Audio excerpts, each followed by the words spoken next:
Okay, well, hello, I guess we'll get started. Not as many people as we were hoping, but it definitely works out well for me because, I'm speaking and it's very uncomfortable. So less eyes, the better for me. Hi, my name is Madison Sullivan. Welcome to the 2015 Symposium on LIS Education, and I'm so happy that you guys were able to come here in person, and thank you to all of you that are also online. So hello. I hope you're doing well. Thank you for coming. On behalf of the planning committee, I want to thank all of you from the bottom of our hearts for making it here, just to have some conversations about LIS education and students. I've said this before at other events, and I'll say it again. I know it's really, really unhip sometimes to care about things, and so I'm very, very glad that you guys are coming here and being very uncool with us. I feel really strange, I'll start off by saying, being up here to speak on behalf of these 6 other people, but I'm going to do my best. Something that was so great about working on this event was how different each of us sometimes felt about LIS education issues. I know all of us don't agree on maybe some of the things I'm going to talk about, and we definitely don't agree on a lot of the issues we're going to be talking about over the next 2 days. To me, that's exciting. Right now in this speech, I'm really just going to kind of talk from my own experience. To me, the symposium came out of a love we have for the profession and the faith we have that LIS programs can improve with the help of student voices.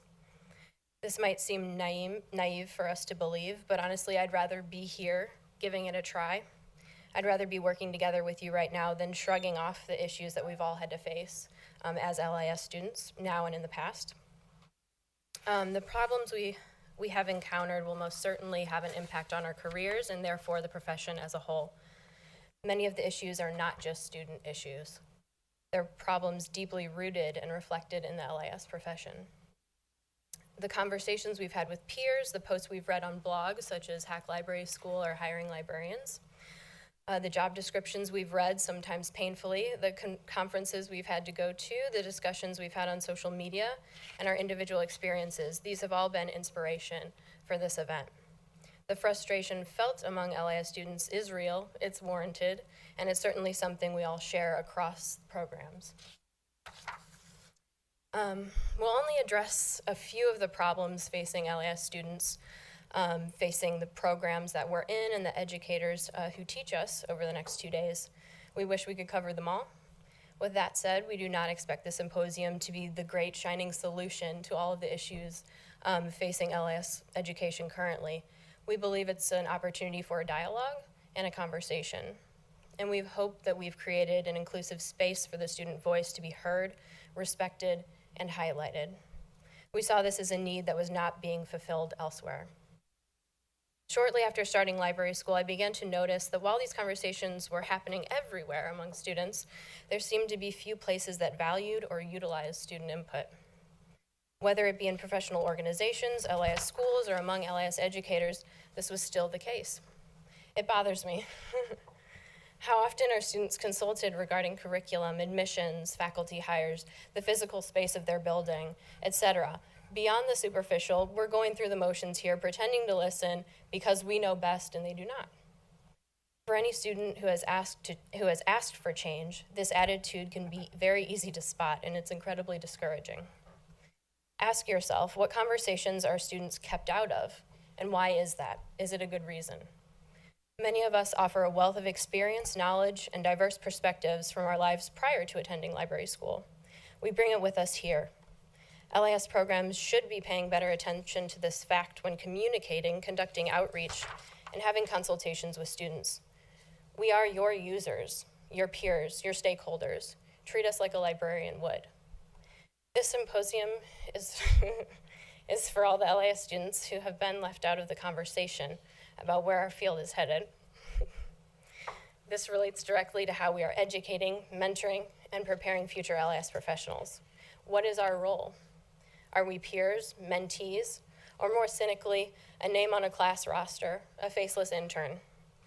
We will be leading, augmenting, and playing critical roles in shaping LIS education, policy, and the field at large after graduation.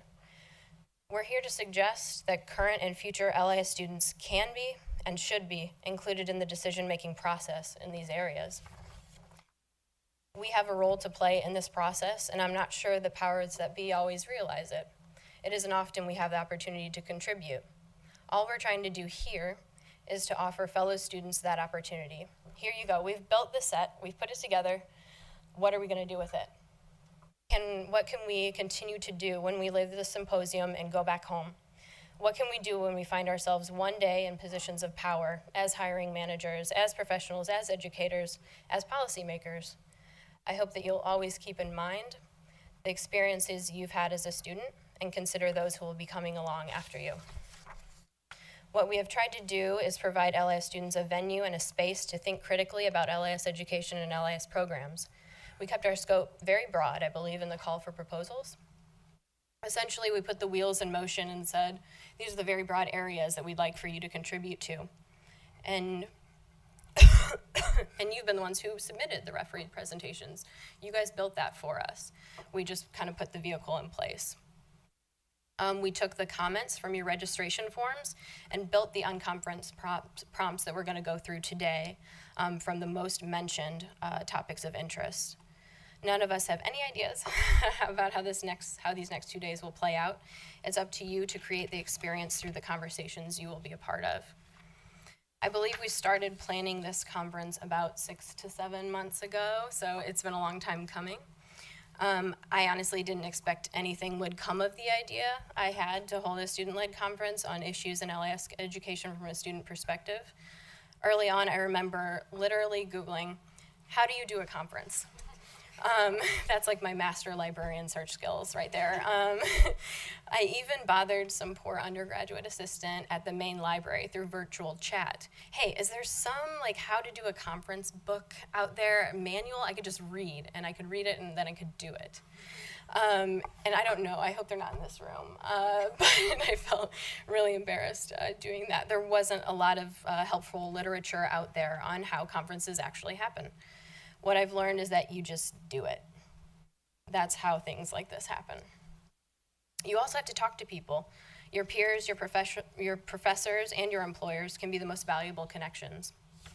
I knew I was not going to be able to do this on my own, and I wanted different perspectives to contribute. Like I said earlier, I see things the way I see things, and they see it differently. This is a good thing to have on a planning committee, different strengths and different perspectives. The biggest criteria for putting the group together was, do they really care about LIS education, LIS programs, and the future of our field? Are they passionate? The 7 of us got together for the first time, I believe, in October. Was this seriously going to happen? How did I manage to trick them into it? I don't know. This has been by far the most rewarding experience of my time in library school. I can't speak for the rest of the group, but I've had such a great time putting things together, and I'm grateful nobody murdered me in the process. We have all made enormous sacrifices over the past 6 to 7 months, and nobody had the time to do any of the things we did. They made it happen. I don't know how to articulate my appreciation to each of them. I've never seen people so devoted in what they're doing. Each meeting I would go in and I just felt so humbled, nearly brought to tears, because wow, like they showed up. They were there in that room with me. They have actually no time to be here right now, and yet they're here. So I'd like to introduce you to like some of my favorite people who I love dearly. This is Jamie Wittenberg, Alice Mitchell, Kate Rojas, Beta Stoicheva, and then Sarah Krissinger, and Nicole, I'm gonna butcher her last name, Helrigal. Okay, sweet. So on a final note, we have had a conversation starter accepted to ALA Annual in San Francisco. We'll be presenting on June 29th. We're going to talk through kind of the process of how this came to be, some of the results that come as a result. We don't know these yet. And then kind of continuing the conversation on a much broader scale with access to a lot more people. So I think it'll be really exciting if you're there. It'll be June 29th. If you have any ideas or input, please contact any of us, and we hope that we can see you there. So again, thank you so much for coming. Thanks.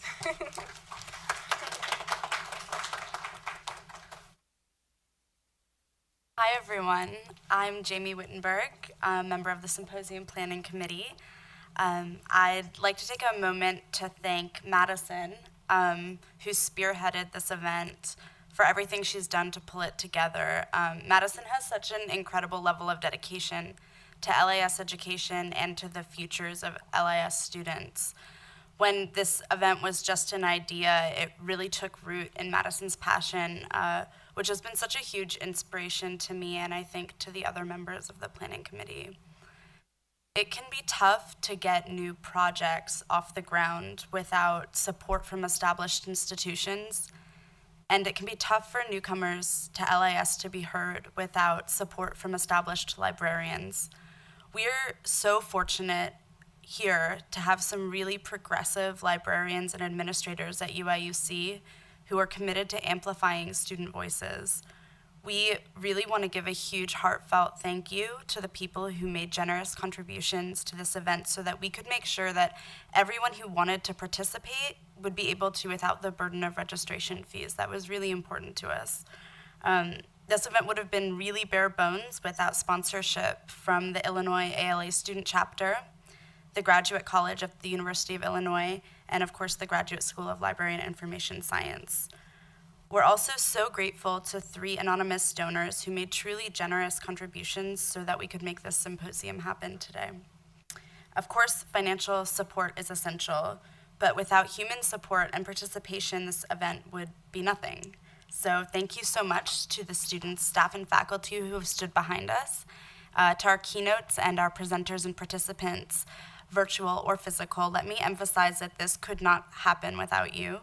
On behalf of the Planning Committee, I want to thank you for being here today, whether you're online or in person.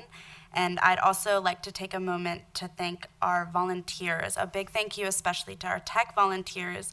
Organizing a virtual component for this is not a trivial amount of work, and without you, we would be forced to exclude people who couldn't physically be with us. So once again, a big thank you to everyone who could make it today. I'm gonna pass it off to Sveta. All right, hi everyone. So I have less of a sort of welcome and thank you and a more here's how things are gonna work as spiel. But so I'm here to talk to you to kind of remind you of the code of conduct that you sort of had to check off on before registering for this event.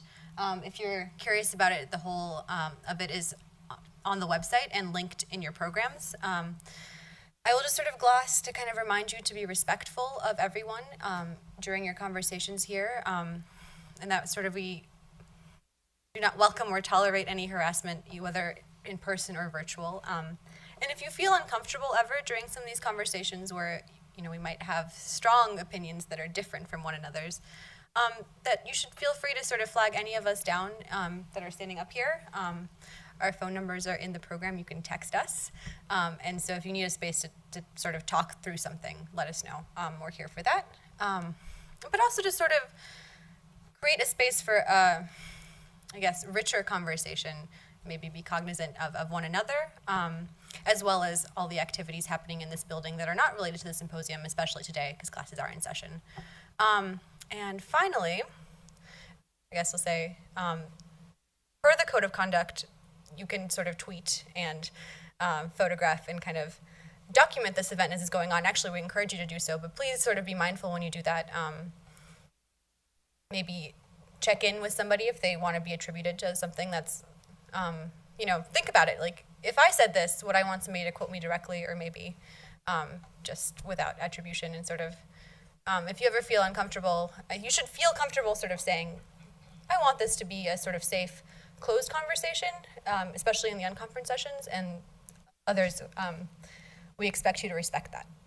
So don't be afraid to speak up. Everybody here is awesome. So, all right.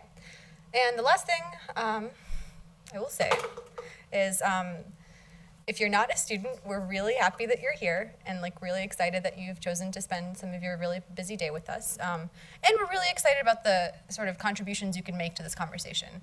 But sort of keep in mind that this is one of the sort of few venues that intentionally center student perspectives, so maybe just make sure that student participants have a chance to speak. Yeah, that's it. And I think Alice is next. Yeah. So I wanted to give you guys a little bit of information about the symposium in general, in terms of rooms and locations. So we have a designated quiet space in the basement, room 46. There is a sign on the door. So if you need a quiet space, either you're getting overwhelmed or you want a quiet space for reflection or just need to do a little bit of work, you can feel free to go down there. Please keep it quiet. There are a lot of spaces around the very complicated building if you want some space to do work and talk to other people. There are gender-neutral bathrooms on the 3rd floor and in the basement, and those also have signs indicating those as well. There are bathrooms over by room 131, if you need those. Those are a little closer. There are a lot of places for food in the area for those of you who aren't from U of I. Espresso Royale is right across the street. They have coffee, food, if you need a little pick-me-up and we ran out. You can feel free to run over there, really close, really good. If you want something a little more substantial, there is, Subway and Silver Mine subs down the street, but Green Street also has a lot of really delicious foods. If you need a recommendation, come find one of the planning committee, one of the volunteers, anyone at the information table. We'd be happy to help you out. Also, information table. So the place where you checked in, where you got your name tags, feel free to stop by there if you have any questions and would like a little bit of information. I will be there the majority of the day. I will also be joined by some wonderful volunteers. If you want food in the building and have change, there are vending machines in the basement for food and drink. And the drink takes credit cards. So yeah, come find me or any of our volunteers if you have any questions, if you need anything whatsoever. Thanks.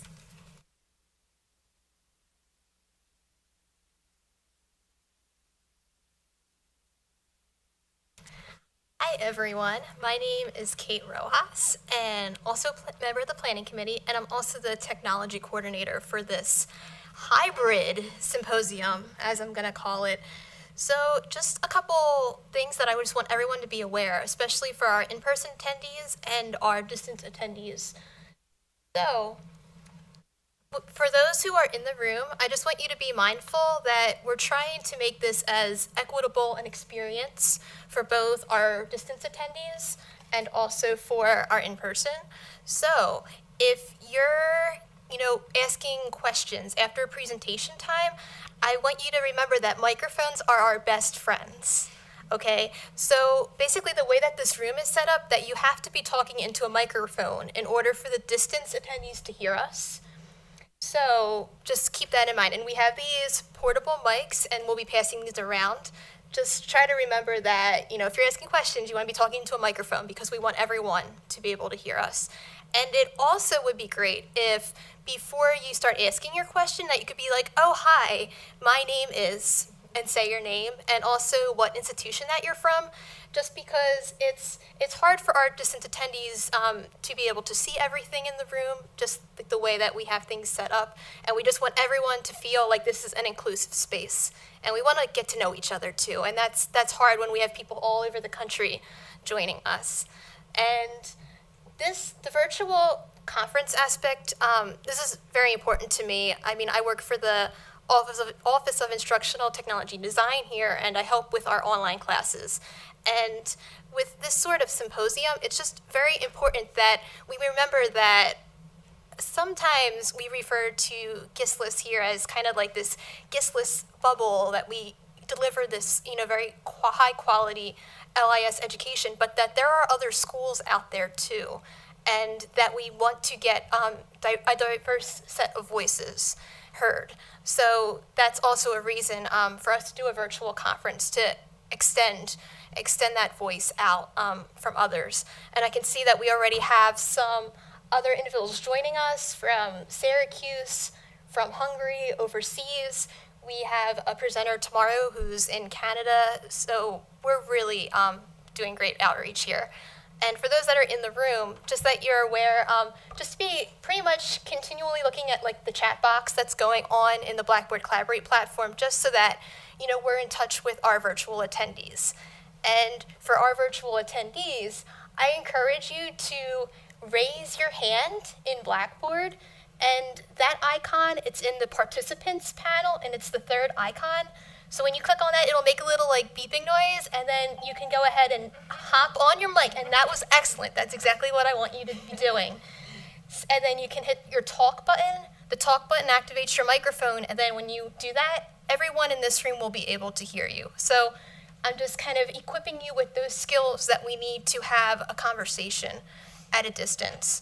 So just to kind of keep that in mind. And I do have some wonderful tech volunteers that are helping us too. So if you're online and you need tech support, like something's not working right, if you could just double click on the tech help participant, it'll open a little private message, and then you can say, hey, I need help with something. So I'm just letting you know that that's there. And of course, I'm going to be running around helping with all the setups and everything over the next day and a half, and I'm happy to help too. So I'm just really excited, and I also want to thank the Graduate School of Library and Information Science that we have the tools and the technology to be able to do a virtual conference like this. I honestly don't think that something like this has probably been done in this hybrid format, and it's such a pleasure to have the opportunity to do this. And I've been having so much fun corresponding with everyone too, getting those PowerPoint slides. I'm here for you guys, so just keep that in mind. So let's move on to our next planning committee member, and that's going to be Nicole. Hi everyone, I'm Nicole. I'm just going to go over really quickly an overview of things that are happening today and tomorrow. So everyone should have received a program at check-in. If you didn't, we have more. So just flag down one of us or check at the table. Also, all the badges, so planning committee people, it says planning committee. Our volunteers say volunteer. Tech volunteers say tech volunteer. So if you're ever looking for a specific person, that's an easy way to find them. So for today, after we finish up, which will be soon, we're going to jump right into the unconference style discussions. So those are going to be out in other rooms, and Sarah will get into that more specifically. And then after that, from 4 to 5 p.m. Central Time, we have a presentation from Emily Week of the blog and website Hiring Librarians. So that's going to be awesome. And after that, we will have a pizza for dinner here at 5 p.m. For everyone. So please stick around and join us for that. Also, after pizza tonight, we don't have an official social for the symposium, but I know there are sort of unofficial plans to migrate to downtown Champaign. So if you are interested in that, we'll probably be updating the Twitter with where people are headed. You can also just flag down any planning committee member with questions about directions or rides or anything like that. And then tomorrow, breakfast starts at 8, or breakfast is provided as of 8. And then we have our panel of Hack Library School alumni and founders tomorrow morning at 9, which should be really awesome. 2 of the attendees are in person, or presenters are in person, and 1 is virtual. And then we'll have various presentations, panels, and posters for the remainder of the day. Lunch is on your own tomorrow, so if you want recommendations about where to go, there are tons of places within like a 3-block radius. So feel free to ask any of us or anyone who says University of Illinois on their badge, because they know all about it. And a quick update about tomorrow afternoon, the 3:45 panel entitled Looking Back and Looking Forward had to be canceled due to some time conflicts with some other presenters. But we do have a concurrent panel session that will be in this room on a few different papers, some of which have to do with like critical theory. So it should be pretty great. Throughout the symposium, be sure to check out our hashtag, which should be on almost every page of your program. It is capital LIS, lowercase ed 15, for updates about social events and awesome things that are happening. So that's all I have. Hi everybody, I'm Sarah, and would you advance the slide to the next one? I'm going to be talking a little bit about the Unconference today, just taking a minute to explain how it's going to work, and we're just hoping that the Unconference will provide a space for you to kind of network, collaborate, and share ideas and perspective with each other, sort of the point of this whole event. So just as far as logistics, a few things to explain. This morning we sent you an email with a link to all the prompts for the Unconference event. Feel free to open up that email or to navigate to the link here to look at the prompts and kind of decide which prompt you're most interested in for each session. So we have one session with a bunch of 5 different prompts, and then the second session has 5 other different prompts. So you can kind of look at those and figure out which one is closest to what you're hoping to talk about. We're going to switch a few things up, I think, and use this room and kind of break into 2 or 3 groups, and then that group will decide on which prompt they'd like to talk about. So just a few notes before we actually break into groups and pass out instructions and prompts. First thing is that, like Sveta had said earlier, the building is currently being used by GISLIS faculty and students. You're welcome to navigate to another space, but please just be cognizant of other people using spaces and make sure you're not disrupting any classes or anything like that. We have 3 rooms reserved for these 2 time slots. That's this room, 109 and 341. And again, find one of us and we'd be happy to show you where each room is. We ask that you do take notes during this, and I have a shorter link to the notes right there, and it's also linked off the website if you're interested in going there. We'd like at least one person to take notes, but you're open to doing the whole group taking notes in a collaborative way. We have some guidelines on how to make collaborative notes. And that's, yeah. Sure, yeah, that's great. We'll keep it open for a little while so that all that is represented and you're able to add notes as well. But we just ask that you be respectful if you're taking collaborative notes. And we have guidelines there, but making sure that you're not sort of disrupting someone's flow of ideas. And that's just to sort of document the event and all of the great ideas we're going to come up with. And sort of be able to reflect on those. I know, again, we have a quiet space and, you're able to sort of take a break whenever you'd like. We just ask that you try to make it back to this room at 3:40 because we're going to share all of our ideas and have a little discussion about what happened during the Unconference events. And we just ask that you kind of be creative and have fun with it. So right now we're just going to pass out, give you some time to look at the prompts and also pass out instructions so you can kind of think about how this will take place.